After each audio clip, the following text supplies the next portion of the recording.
पुष्प के मटिया पापा मांगले वाणी हो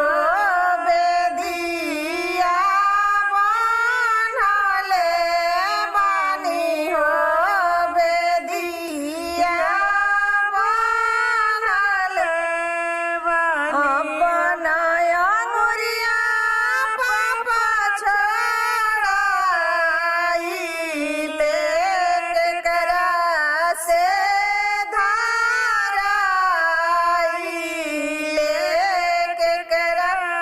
से धाराई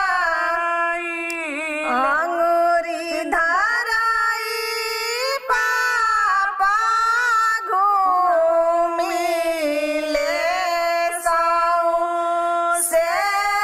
आन जानो पुर में साऊ से आन जानो पुर केकरा से आंगुरिया बेटी के धाराई कहिए बेटी के पर लाई है कहिए बेटी के पर लाई अपनायो सारा गवन दुल्हा